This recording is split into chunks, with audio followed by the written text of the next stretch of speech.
غزوہ حنین۔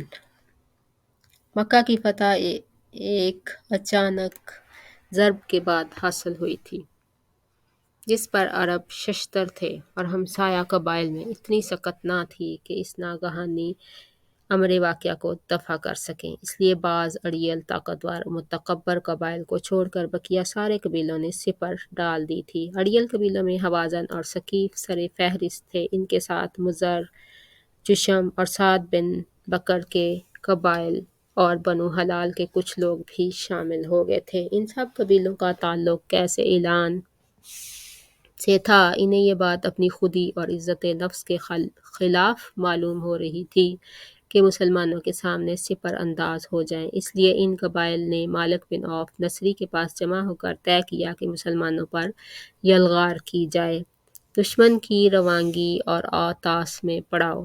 اس فیصلے کے بعد مسلمانوں سے جنگ کے لیے ان کی روانگی عمل میں آئی تو جنرل کمانڈر مالک بن عوف نے لوگوں کے ساتھ ان کے مال مویشی اور بال بچے بھی کھینچ لایا اور آگے بڑھ کر وادی اوطاس میں خیمہ زن ہوا۔ یہ حنین کے قریب بنو حوازن کے علاقے میں ایک وادی ہے، لیکن یہ وادی حنین سے علیحدہ ہے۔ حنین ایک دوسری وادی ہے جو ذوالمجاز کے بازو میں واقع ہے۔ وہاں سے عرفات ہوتے ہوئے مکے کا فاصلہ 10 میل سے زیادہ ہے۔ ماہر جنگ کی زبانی سپہ سالار کی تقلید۔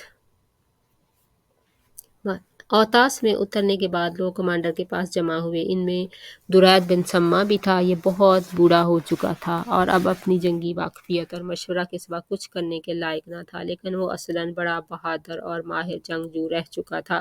اس نے دریافت کیا، تم لوگ کس وادی میں ہو؟ جواب دیا، اوطاس میں۔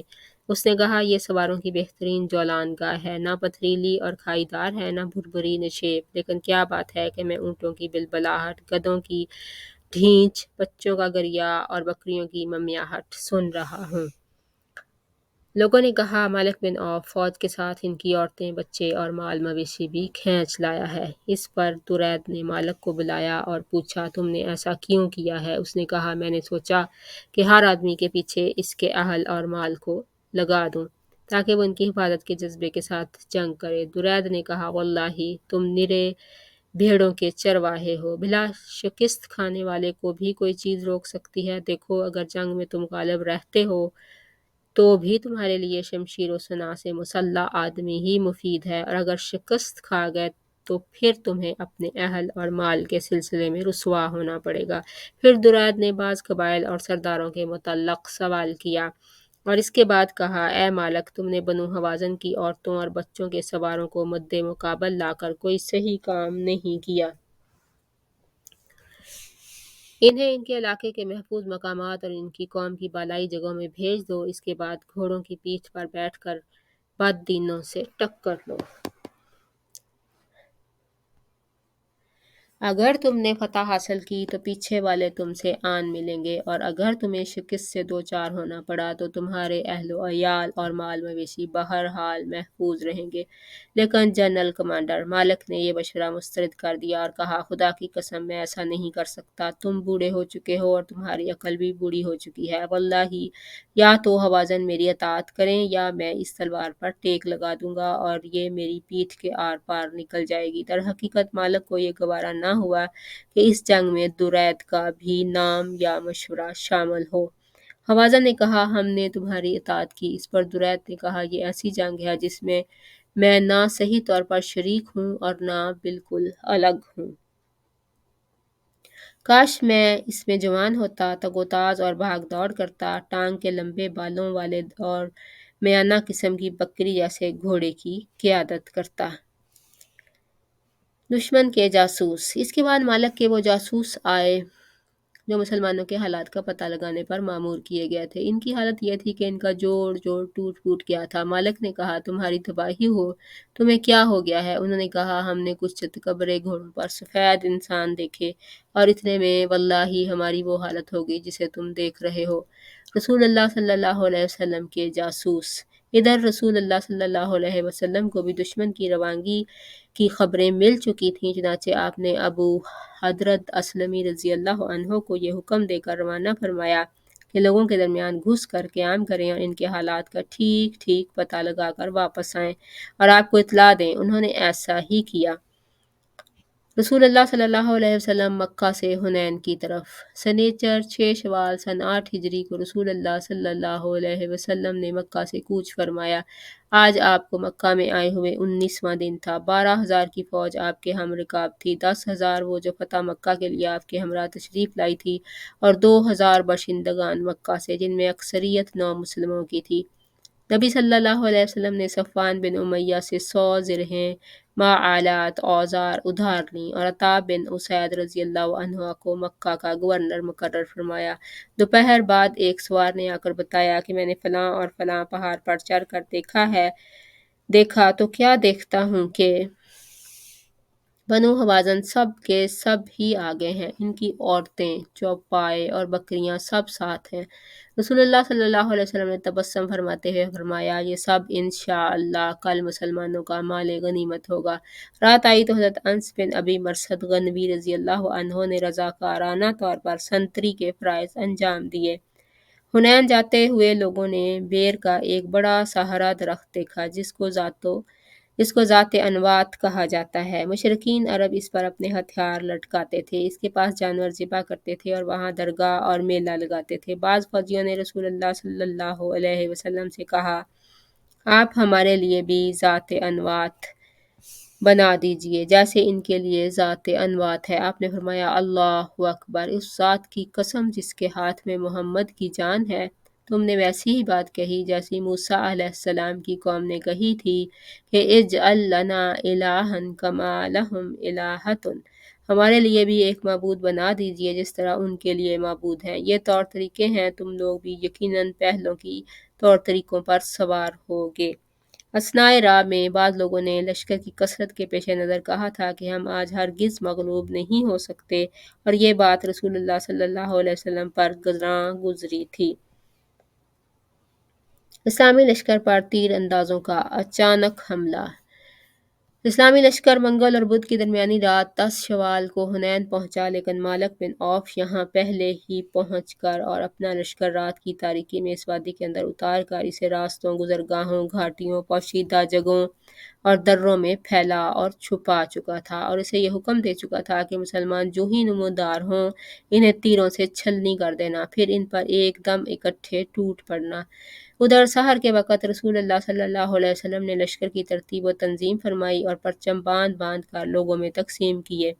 پھر صبح کے جھٹپٹے میں مسلمانوں نے آگے بڑھ کر وادی حنین میں قدم رکھا۔ وہ دشمن کے وجود سے قطعی بے خبر تھے، انہیں مطلق علم نہ تھا کہ اس وادی کے تنگ دروں کے اندر ثقیف و حوازن کے جیالے ان کی گھات میں بیٹھے ہیں، اس لیے وہ بے خبری کے عالم میں پورے اطمینان کے ساتھ اتر رہے تھے کہ اچانک ان پر تیروں کی بارش ہو گئی۔ پھر فوراً ہی ان پر دشمن کے پرے یکدم اکٹھے ٹوٹ پڑے۔ اس اچانک حملے سے مسلمان سنبھل نہ سکے اور ان میں ایسی بھگدڑ مچی کہ کوئی کسی کی طرف دیکھ نہ رہا تھا۔ بالکل فاش شکست تھی، یہاں تک کہ ابو سفیان بن حرب نے، جو ابھی نیا مسلمان تھا، کہا، اب ان کی بھگدڑ سمندر سے پہلے نہ رکے گی، اور جبلہ یا قلدہ بن جنید نے چیخ کر کہا، دیکھو آج جادو باطل ہو گیا۔ یہ ابن اسحاق کا بیان ہے۔ براء بن عازب رضی اللہ عنہ کا بیان جو صحیح بخاری میں مروی ہے اس سے مختلف ہے۔ ان کا ارشاد ہے کہ حوازن تیر انداز تھے، ہم نے حملہ کیا تو بھاگ کھڑے ہوئے، اس کے بعد ہم غنیمت پر ٹوٹ پڑے تو تیروں سے ہمارا استقبال کیا گیا۔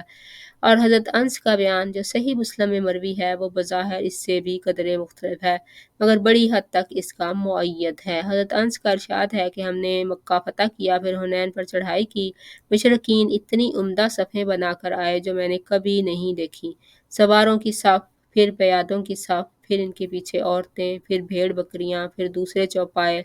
ہم لوگ بڑی تعداد میں تھے، ہمارے سواروں کے میمنہ پر خالد بن ولید تھے، مگر ہمارے سوار دشمن کی تیر اندازی کی وجہ سے ہماری پیٹھ کے پیچھے پناہ گیر ہونے لگے، اور ذرا سی دیر میں ہمارے سوار بھاگ کھڑے ہوئے، اعراب بھی بھاگے اور وہ لوگ بھی جنہیں تم جانتے ہو۔ بہرحال جب بھگدڑ مچی تو رسول اللہ صلی اللہ علیہ وسلم نے دائیں طرف ہو کر پکارا، لوگو میری طرف آؤ، میں عبداللہ کا بیٹا محمد ہوں۔ اس وقت اس جگہ آپ کے ساتھ چند مہاجرین اور اہل خاندان کے سوا کوئی نہ تھا۔ ان نازک ترین لمحات میں رسول اللہ صلی اللہ علیہ وسلم کی بے نظیر شجاعت کا ظہور ہوا، یعنی اس شدید بھگدڑ کے باوجود آپ کا رخ کفار کی طرف تھا اور آپ پیش قدمی کے لیے اپنے خچر کو ایڑ لگا رہے تھے اور یہ فرما رہے تھے، انا النبی لا کذب، انا ابن عبد المطلب، میں نبی ہوں، یہ جھوٹ نہیں، میں عبد المطلب کا بیٹا ہوں۔ لیکن اس وقت ابو سفیان بن حارث نے آپ کے خچر کی لگام پکڑ رکھی تھی اور حضرت عباس نے رکاب تھام لی تھی۔ دونوں خچر کو روک رہے تھے کہ کہیں تیزی سے آگے نہ بڑھ جائے۔ اس کے بعد رسول اللہ صلی اللہ علیہ وسلم نے اپنے چچا حضرت عباس رضی اللہ عنہ کو، جن کی آواز خاصی بلند تھی، حکم دیا کہ صحابہ کرام کو پکارے۔ حضرت عباس کہتے ہیں کہ میں نے نہایت بلند آواز سے پکارا، درخت والو، بیت رضوان والو، کہاں ہو؟ واللہ وہ لوگ میری آواز سن کر اس طرح مڑے جیسے گائے اپنے بچوں پر مڑتی ہے، اور جواباً کہا، ہاں ہاں، آئے آئے۔ حالت یہ تھی کہ آدمی اپنے اونٹ کو موڑنے کی کوشش کرتا اور نہ موڑ پاتا تو اپنی ذرا اس کی گردن میں ڈال پھینکتا اور اپنی تلوار اور ڈھال سنبھال کر اونٹ سے کود جاتا اور اونٹ کو چھوڑ چھاڑ کر آواز کی جانب دوڑتا۔ اس طرح جب آپ کے پاس 100 آدمی جمع ہو گئے تو انہوں نے دشمن کا استقبال کیا اور لڑائی شروع کر دی۔ اس کے بعد انصار کی پکار شروع ہوئی، او انصاریو، او انصاریو۔ پھر یہ پکار بنو حارث بنی خزرج کے اندر محدود ہو گئی۔ ادھر مسلمان دستوں نے جس رفتار سے میدان چھوڑا تھا اسی رفتار سے ایک کے پیچھے ایک آتے چلے گئے اور دیکھتے دیکھتے فریقین میں دھواں دھار جنگ شروع ہو گئی۔ رسول اللہ صلی اللہ علیہ وسلم نے میدان جنگ کی طرف نظر اٹھا کر دیکھا تو گھمسان کا رن پڑ رہا تھا۔ فرمایا، اب چولہا گرم ہو گیا ہے۔ پھر آپ نے زمین سے ایک مٹھی مٹی لے کر دشمن کی طرف پھینکتے ہوئے فرمایا، شاہت الوجوہ، چہرے بگڑ جائیں۔ یہ مٹھی بھر مٹی اس طرح پھیلی کہ دشمن کا کوئی آدمی ایسا نہ تھا جس کی آنکھ اس سے بھر نہ گئی ہو۔ اس کے بعد ان کی قوت ٹوٹتی چلی گئی اور ان کا کام زوال پذیر ہوتا چلا گیا۔ دشمن کی شکست فاش۔ مٹی پھینکنے کے بعد چند ہی ساعتیں گزری تھیں کہ دشمن کو فاش شکست ہوئی۔ ثقیف کے تقریباً 70 آدمی قتل کیے گئے اور ان کے پاس جو کچھ مال، ہتھیار، عورتیں اور بچے تھے مسلمانوں کے ہاتھ آئے۔ یہی وہ تغیر ہے جس کی طرف اللہ سبحانہ تعالیٰ نے اپنے اس قول میں ارشاد فرمایا ہے، اور اللہ نے حنین کے دن تمہاری مدد کی جب تمہیں تمہاری کثرت نے غرور میں ڈال دیا تھا، پس وہ تمہارے کچھ کام نہ آئی اور زمین کشادگی کے باوجود تم پر تنگ ہو گئی۔ پھر تم لوگ پیٹھ پھیر کر بھاگے۔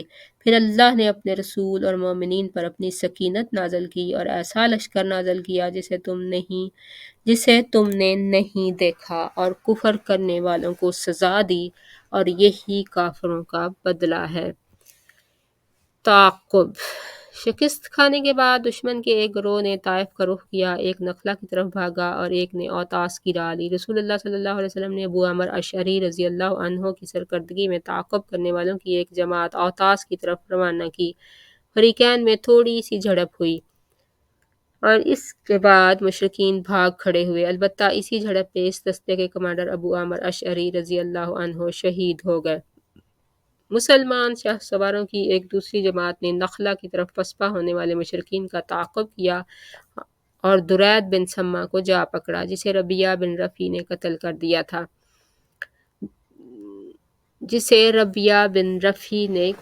کر دیا۔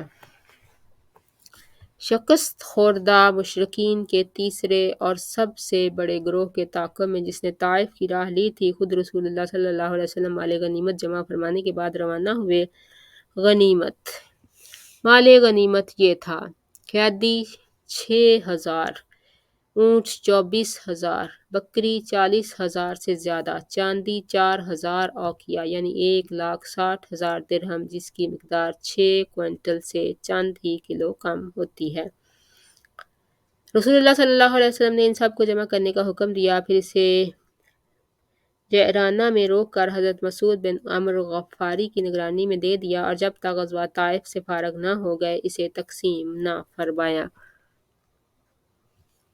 قیدیوں میں شیمہ بنت حارث سعدیہ بھی تھیں، جو رسول اللہ صلی اللہ علیہ وسلم کی رضائی بہن تھیں۔ جب انہیں رسول اللہ صلی اللہ علیہ وسلم کے پاس لایا گیا اور انہوں نے اپنا تعارف کرایا تو انہیں رسول اللہ صلی اللہ علیہ وسلم نے ایک علامت کے ذریعے پہچان لیا۔ پھر ان کی بڑی قدر و عزت کی، اپنی چادر بچھا کر بٹھایا اور احسان فرماتے ہوئے ان کی قوم میں انہیں واپس کر دیا۔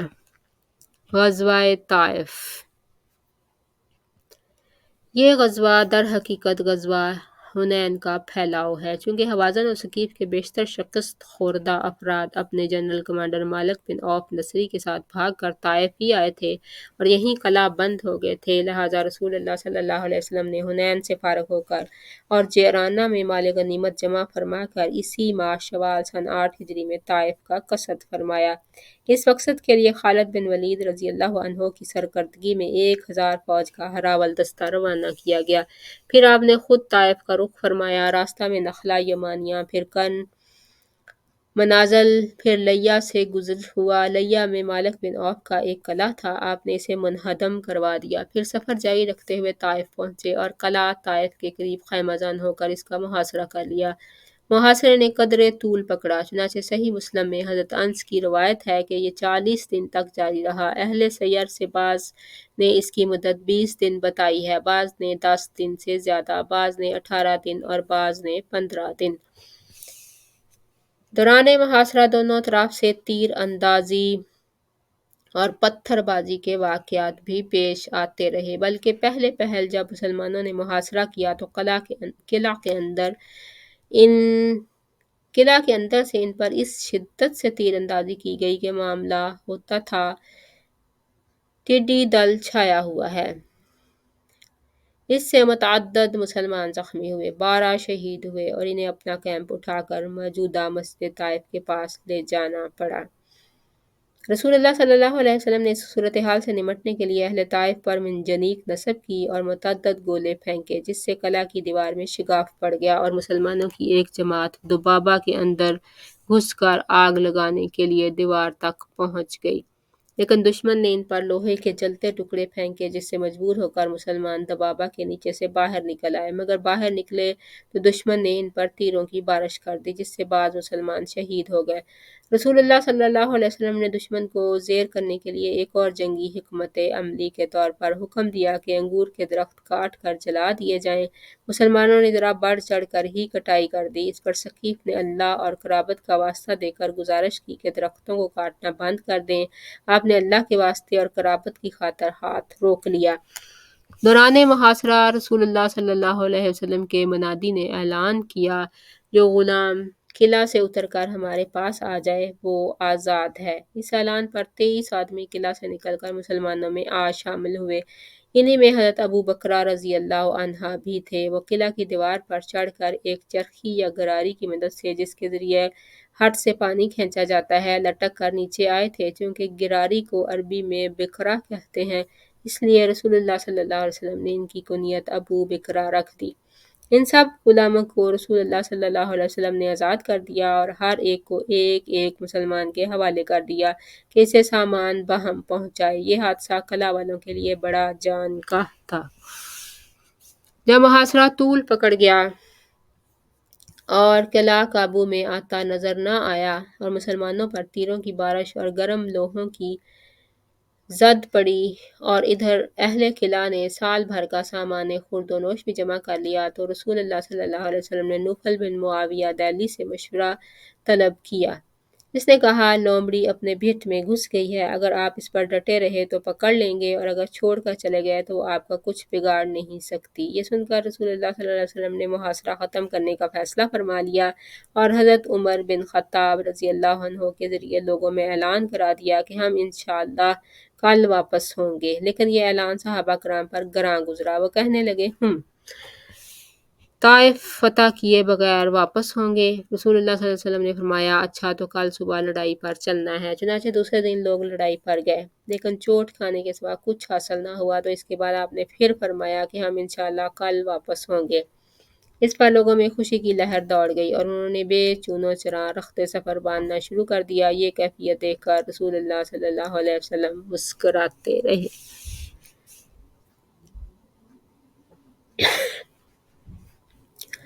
اس کے بعد جب لوگوں نے ڈیرا ڈنڈا اٹھا کر کچھ کوچ کیا تو آپ نے فرمایا کہ یوں کہو، آئبونا تائبونا عابدونا لربنا حامدونا، ہم پلٹنے والے، توبہ کرنے والے، عبادت گزار ہیں اور اپنے رب کی حمد کرتے ہیں۔ کہا گیا کہ اے اللہ کے رسول، آپ ثقیف پر بد دعا کریں۔ آپ نے فرمایا، اے اللہ، ثقیف کو ہدایت دے اور انہیں لے آ۔ جعرانہ میں اموال غنیمت کی تقسیم۔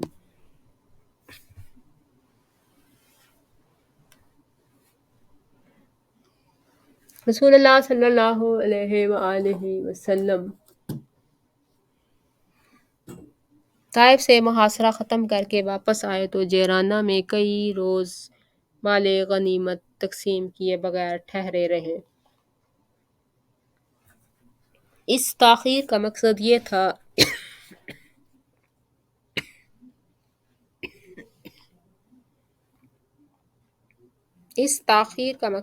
تھا کہ ہوازن کا وفد تائب ہو کر آپ کی خدمت میں آ جائے اور اس نے جو کچھ کھویا ہے سب لے جائے۔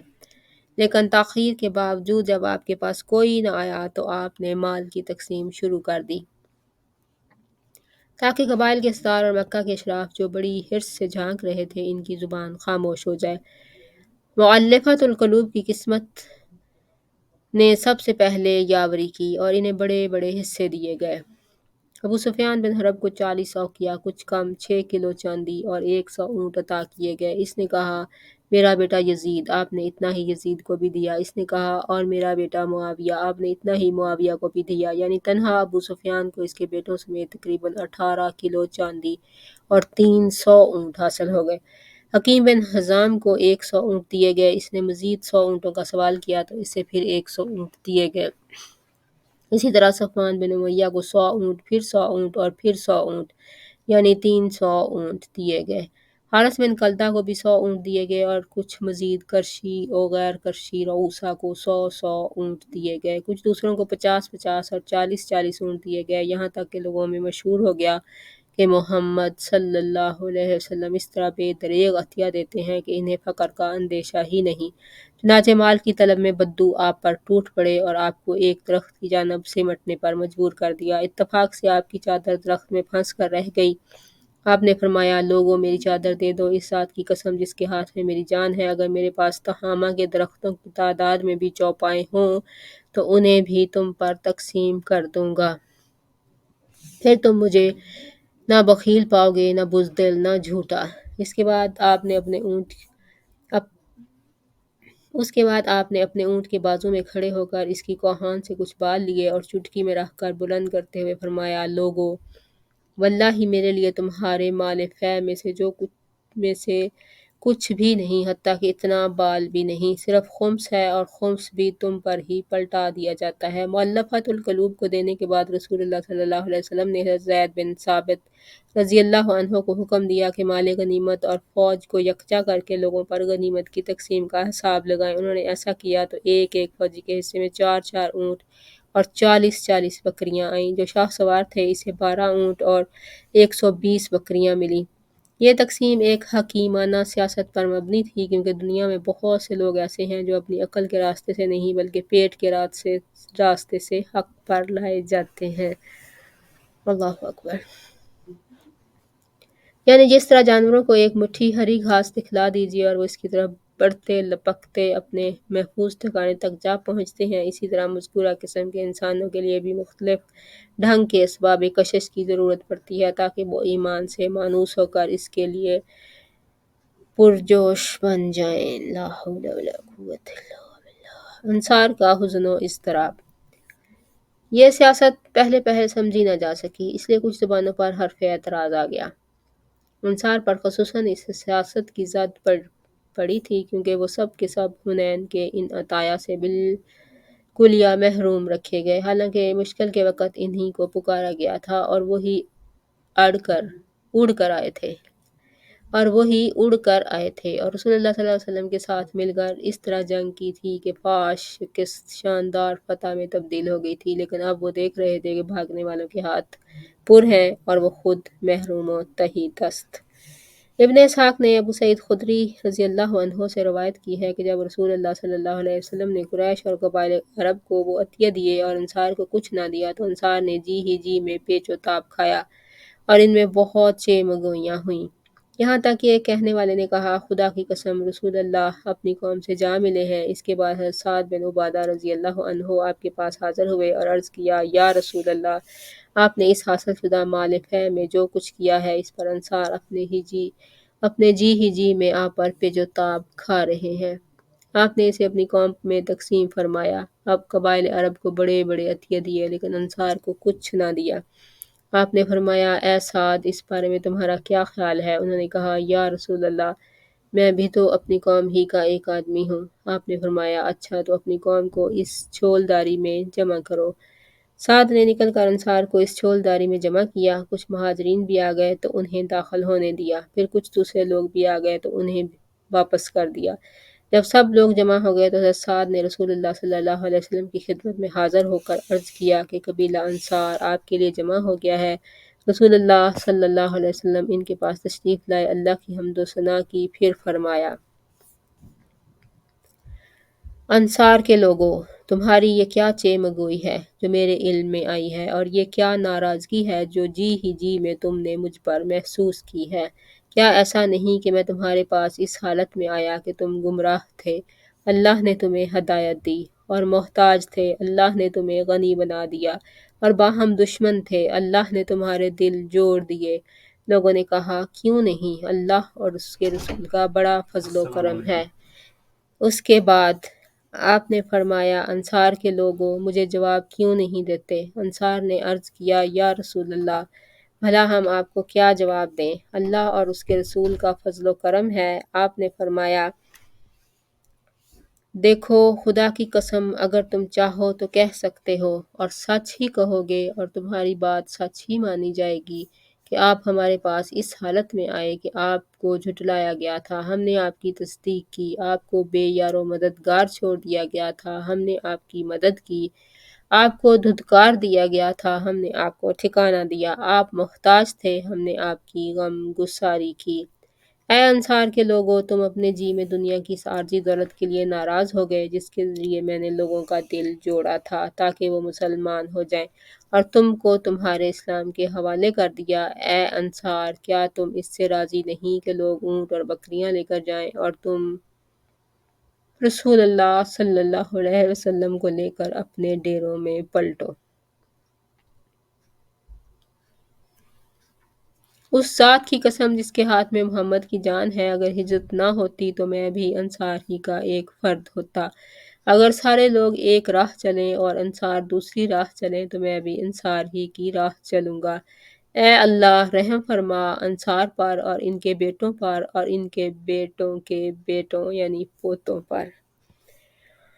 رسول اللہ صلی اللہ علیہ وسلم کا یہ خطاب سن کر لوگ اس قدر روئے کہ داڑھیاں تر ہو گئیں اور کہنے لگے ہم راضی ہیں کہ ہمارے حصے اور نصیب میں رسول اللہ صلی اللہ علیہ وسلم ہوں۔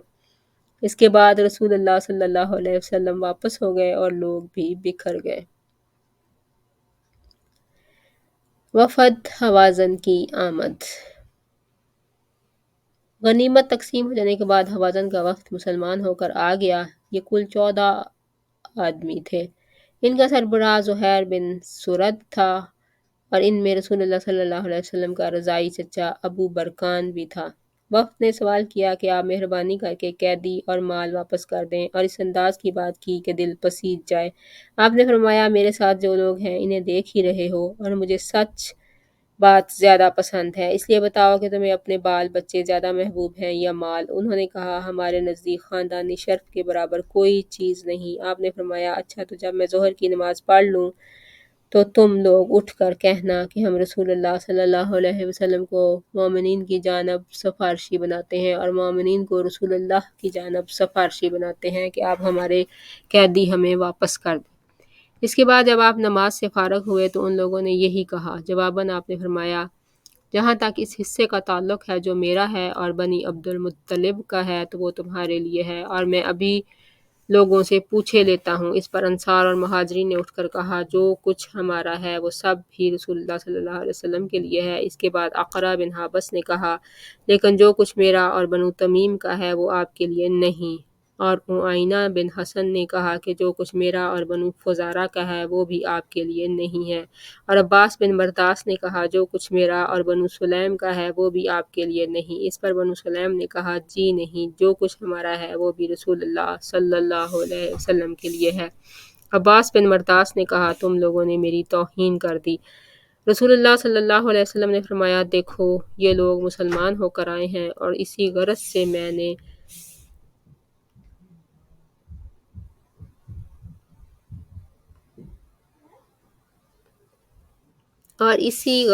میں نے ان کے قیدیوں کی تقسیم میں تاخیر کی تھی، اور اب میں نے انہیں اختیار دیا تو انہوں نے بال بچوں کے برابر کسی چیز کو نہیں سمجھا، لہٰذا جس کسی کے پاس کوئی قیدی ہو اور وہ بخوشی واپس کر دے تو یہ بہت اچھی راہ ہے، اور جو کوئی اپنے حق کو روکنا ہی چاہتا ہو تو وہ بھی ان کے قیدی تو انہیں واپس ہی کر دے۔ البتہ آئندہ جو سب سے پہلا مال فہ حاصل ہوگا اس سے ہم اس شخص کو 1 کے بدلے 6 دیں گے۔ لوگوں نے کہا، ہم رسول اللہ صلی اللہ علیہ وسلم کے لیے بخوشی دینے کو تیار ہیں۔ آپ نے فرمایا، ہم جان نہ سکے کہ آپ میں سے کون راضی ہے اور کون نہیں، لہٰذا آپ لوگ واپس جائیں اور آپ کے چودھری حضرات آپ کے معاملے کو ہمارے سامنے پیش کریں۔ اس کے بعد سارے لوگوں نے ان کے بال بچے واپس کر دیے، صرف آئینہ بن حسن رہ گیا جس کے حصے میں ایک بڑھیا آئی تھی۔ اس نے واپس کرنے سے انکار کر دیا، لیکن آخر میں اس نے بھی واپس کر دیا۔ رسول اللہ صلی اللہ علیہ وسلم نے سارے قیدیوں کو 1 قبطی چادر عطا فرما کر واپس کر دیا۔ عمرہ اور مدینہ کو واپسی۔ رسول اللہ صلی اللہ علیہ وسلم نے مال غنیمت کی تقسیم سے فارغ ہو کر جعرانہ ہی سے عمرہ کا احرام باندھا اور عمرہ ادا کیا۔ اس کے بعد عتاب بن اسید کو مکہ کا والی بنا کر مدینہ روانہ ہو گئے۔ مدینہ واپسی 24 ذوالقعدہ سن 8 ہجری کو ہوئی۔ محمد غزالی کہتے ہیں، ان فاتحانہ اوقات میں جب کہ اللہ نے آپ کے سر پر فتح مبین کا تاج رکھا، اور اس وقت میں جب کہ آپ اسی شہر عظیم میں 8 سال پہلے تشریف لائے تھے، کتنا لمبا چوڑا فاصلہ ہے۔ آپ یہاں اس حالت میں آئے تھے کہ آپ کو کھدیڑ دیا گیا تھا اور آپ امان کے طالب تھے، اجنبی اور وحشت زدہ تھے، اور آپ کو انس و الفت کی تلاش تھی۔ وہاں کے باشندوں نے آپ کی خوب قدر و منزلت کی، آپ کو جگہ دی اور آپ کی مدد کی، اور جو نور آپ کے ساتھ نازل کیا گیا تھا اس کی پیروی کی، اور آپ کی خاطر ساری دنیا کی عداوت ہیچ سمجھی۔ اب وہی آپ ہیں کہ جس شہر نے ایک خوف زدہ مہاجر کی حیثیت سے آپ کا استقبال کیا تھا، آج 8 سال بعد وہی شہر آپ کا اس حیثیت سے استقبال کر رہا ہے کہ مکہ آپ کے زیر نگیں ہے، اور اس نے اپنی کبریائی اور جاہلیت کو آپ کے پیروں تلے ڈال دیا ہے، اور آپ اس کی پچھلی خطا معاف کر کے اسے اسلام کے ذریعے سرفرازی بخش رہے ہیں۔ إِنَّهُ مَن يَتَّقِ وَيَصْبِرْ فَإِنَّ اللَّهَ لَا يُضِيعُ أَجْرَ الْمُحْسِنِينَ۔ یقیناً جو شخص راست بازی اور صبر اختیار کرے تو بلا شبہ اللہ نیکوکاروں کا اجر ضائع نہیں کرتا۔ اللہم ربنا جعلنا منہم۔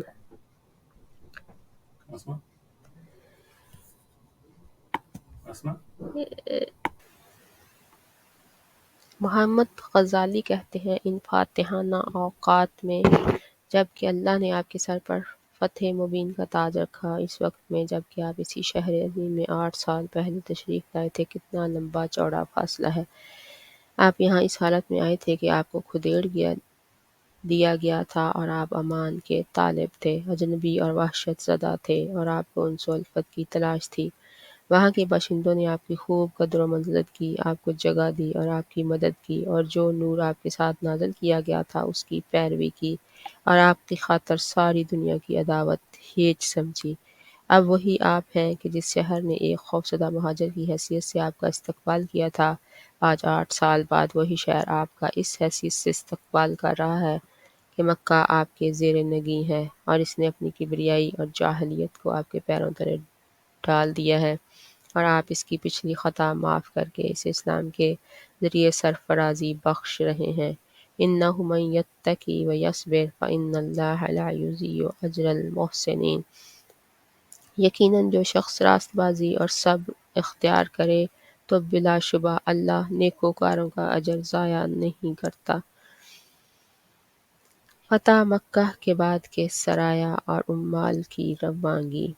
اس طویل اور کامیاب سفر سے واپسی کے بعد رسول اللہ صلی اللہ علیہ وسلم نے مدینہ میں قدرے طویل قیام فرمایا۔ اس دوران آپ وفود کا استقبال فرماتے رہے، حکومت کے عمال بھیجتے رہے، داعیان دین کو روانہ فرماتے رہے اور جنہیں اللہ کے دین میں داخلے اور عرب کے اندر ابھرنے والی قوت کو تسلیم کرنے میں تکبر مانے تھا، انہیں سرنگوں فرماتے رہے۔ ان امور کا مختصر سا خاکہ پیش خدمت ہے۔ تحصیلداران زکوٰۃ۔ تحصیلداران زکوٰۃ گزشتہ مباحث سے معلوم ہو چکا ہے کہ فتح مکہ کے بعد رسول اللہ صلی اللہ علیہ وسلم سن 8 ہجری کے اواخر میں تشریف لائے تھے۔ سن 9 کا ہلال محرم طلوع ہوتے ہی آپ نے قبائل کے پاس صدقات کی وصولی کے لیے عمال روانہ فرمائے، جن کی فہرست یہ ہے۔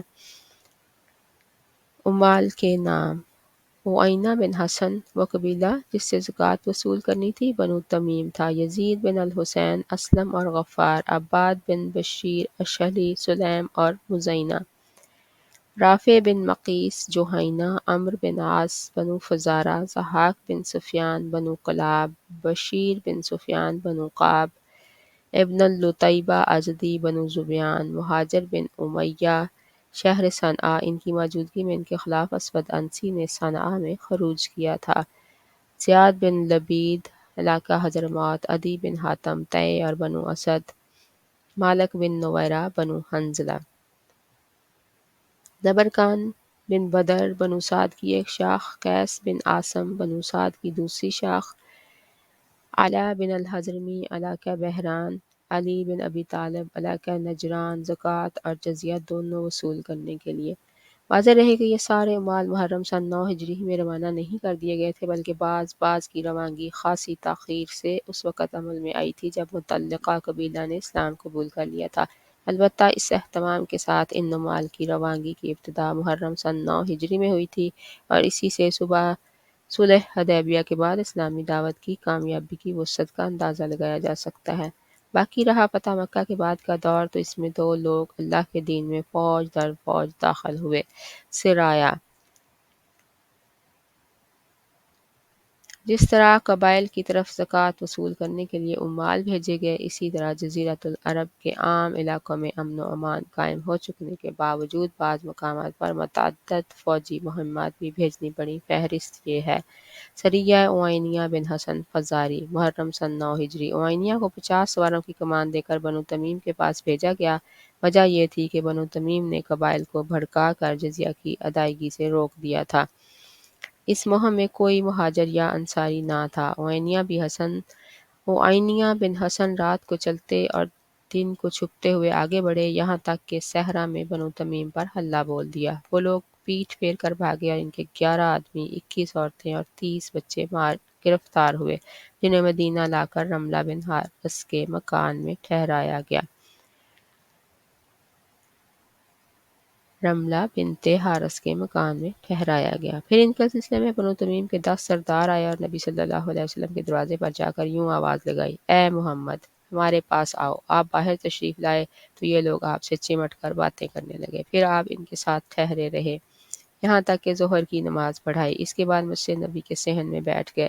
انہوں نے فخر و مباحات میں مقابلہ کی خواہش ظاہر کی اور اپنے خطیب عطارد بن حاجب کو پیش کیا۔ اس نے تقریر کی: رسول اللہ صلی اللہ علیہ وسلم نے خطیب اسلام حضرت ثابت بن قیس بن شماس کو حکم دیا اور انہوں نے جوابی تقریر کی۔ اس کے بعد انہوں نے اپنے شاعر زبرقان بن بدر کو آگے بڑھایا اور اس نے کچھ فخریہ اشعار کہے۔ اس کا جواب شاعر اسلام حضرت حسان بن ثابت رضی اللہ عنہ نے دیا۔ جب دونوں خطیب اور دونوں شاعر فارغ ہو چکے تو اقرا بن حابس نے کہا: ان کا خطیب ہمارے خطیب سے زیادہ پرزور اور ان کا شاعر ہمارے شاعر سے زیادہ پرگو ہے۔ ان کی آوازیں ہماری آوازوں سے زیادہ اونچی ہیں اور ان کی باتیں ہماری باتوں سے زیادہ بلند پایا ہیں۔ اس کے بعد ان لوگوں نے اسلام قبول کر لیا۔ رسول اللہ صلی اللہ علیہ وسلم نے انہیں بہترین تحائف سے نوازا اور ان کی عورتیں اور بچے انہیں واپس کر دیے۔ سریہ قطبہ بن عامر، صفر سن 9 ہجری۔ یہ سریہ تربہ کے قریب تبالہ کے علاقے میں قبیلہ خثعم کی ایک شاخ کی جانب روانہ کیا گیا۔ قطبہ 20 آدمیوں کے درمیان روانہ ہوئے۔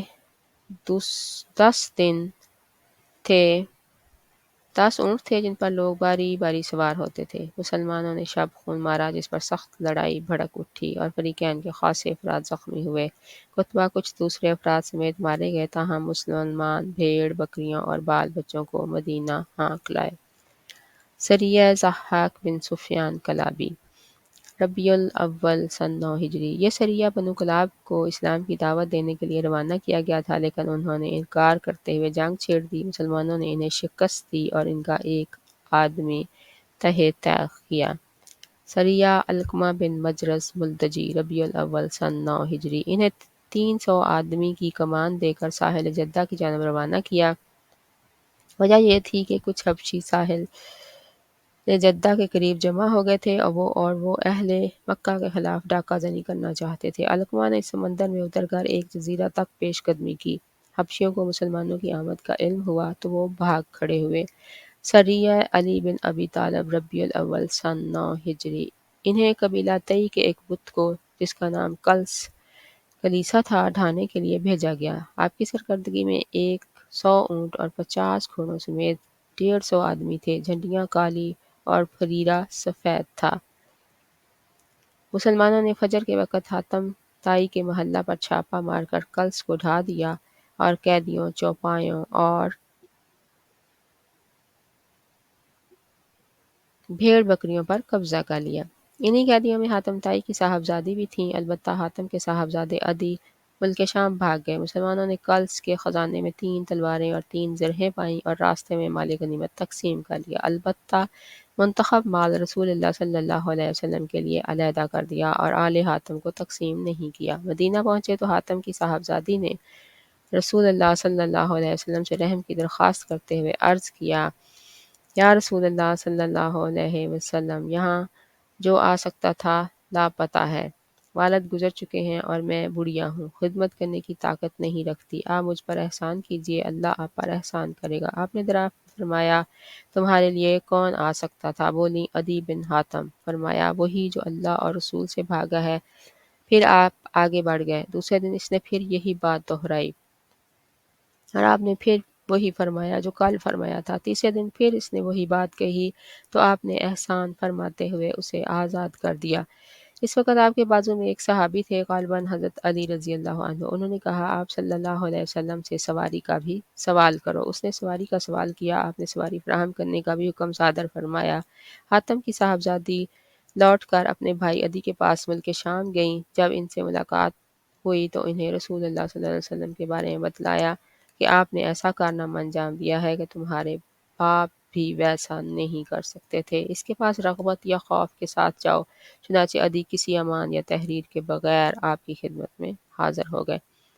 آپ انہیں اپنے گھر لے گئے اور جب وہ سامنے بیٹھے تو آپ نے اللہ کی حمد و ثنا کی، پھر فرمایا، تم کس چیز سے بھاگ رہے ہو؟ کیا لا الہ الا اللہ کہنے سے بھاگ رہے ہو؟ اگر ایسا ہے تو بتاؤ، کیا تمہیں اللہ کے سوا کسی اور معبود کا علم ہے؟ انہوں نے کہا، نہیں۔ پھر آپ نے کچھ دیر گفتگو کی، اس کے بعد فرمایا، اچھا تم اس سے بھاگتے ہو کہ اللہ اکبر کہا جائے تو کیا تم اللہ سے بڑی کوئی چیز جانتے ہو؟ انہوں نے کہا، نہیں۔ آپ نے فرمایا، سنو، یہود پر اللہ کے غضب کی مار ہے اور نصارہ گمراہ ہے۔ انہوں نے کہا، تو میں یک رخا مسلمان ہوں۔ یہ سن کر رسول اللہ صلی اللہ علیہ وسلم کا چہرہ فرط مسرت سے دمک اٹھا۔ اس کے بعد آپ کے حکم سے انہیں ایک انصاری کے ہاں ٹھہرا دیا گیا، وہ صبح و شام آپ کی خدمت میں حاضر ہوتے رہے۔ ابن اسحاق نے حضرت عدی سے یہ بھی روایت کی ہے کہ جب نبی صلی اللہ علیہ وسلم نے انہیں اپنے سامنے اپنے گھر میں بٹھایا تو فرمایا، او عدی بن حاتم، کیا تم مذہباً رکوسی نہ تھے؟ عدی کہتے ہیں کہ میں نے کہا، کیوں نہیں؟ آپ نے فرمایا، کیا تم اپنی قوم میں مال غنیمت کا چوتھائی لینے پر عمل پیرا نہیں تھے؟ میں نے کہا، کیوں نہیں؟ آپ نے فرمایا، حالانکہ یہ تمہارے دین میں حلال نہیں۔ میں نے کہا، ہاں، قسم بخدا، اور اس سے میں نے جان لیا کہ واقعی آپ اللہ کے بھیجے ہوئے رسول ہیں، کیونکہ آپ وہ بات جانتے ہیں جو جانی نہیں جاتی۔ مسند احمد کی روایت ہے کہ نبی صلی اللہ علیہ وسلم نے فرمایا، اے عدی، اسلام لاؤ، سلامت رہو گے۔ میں نے کہا، میں تو خود ایک دین کا ماننے والا ہوں۔ آپ نے فرمایا، میں تمہارا دین تم سے بہتر طور جانتا ہوں۔ میں نے کہا، آپ میرا دین مجھ سے بہتر طور پر جانتے ہیں؟ آپ نے فرمایا، ہاں۔ کیا ایسا نہیں کہ تم مذہباً رقوسی ہو اور پھر بھی اپنی قوم کے مال غنیمت کا چوتھائی کھاتے ہو؟ میں نے کہا کیوں نہیں؟ آپ نے فرمایا کہ یہ تمہارے دین کی روح سے حلال نہیں۔ اب کی اس بات پر مجھے سرنگوں ہو جانا پڑا۔ صحیح بخاری میں حضرت عدی سے مروی ہے کہ میں خدمت نبی میں بیٹھا تھا کہ ایک آدمی نے آ کر فاقہ کی شکایت کی، پھر دوسرے آدمی نے آ کر رہزنی کی شکایت کی۔ آپ نے فرمایا عدی، تم نے ہیرا دیکھا ہے؟ اگر تمہاری زندگی دراز ہوئی تو تم دیکھ لو گے کہ ہودج نشیں عورت ہیرا سے چل کر آئے گی، خانہ کعبہ کا طواف کرے گی اور اسے اللہ کے سوا کسی کا خوف نہ ہوگا۔ اگر تمہاری زندگی دراز ہوئی تو تم کسریٰ کے خزانے فتح کرو گے، اور اگر تمہاری زندگی دراز ہوئی تو تم دیکھو گے کہ آدمی چلو بھر کر سونا یا چاندی نکالے گا اور ایسے آدمی کو تلاش کرے گا جو اسے قبول کر لے تو کوئی اسے قبول کرنے والا نہ ملے گا۔ اسی روایت کے اخیر میں حضرت علی کا بیان ہے کہ میں نے دیکھا کہ ہودج نشیں عورت ہیرا سے چل کر خانہ کعبہ کا طواف کرتی ہے اور اسے اللہ کے سوا کسی کا خوف نہیں، اور میں خود ان لوگوں میں تھا جنہوں نے کسریٰ بن ہرمز کے خزانے فتح کیے، اور اگر تم لوگوں کی زندگی دراز ہوئی تو تم لوگ وہ چیز بھی دیکھ لو گے جو نبی ابو القاسم نے صلی اللہ علیہ وسلم نے فرمائی تھی کہ آدمی چلو بھر سونا یا چاندی نکالے گا اور اس کا لینے والا کوئی نہ ہوگا۔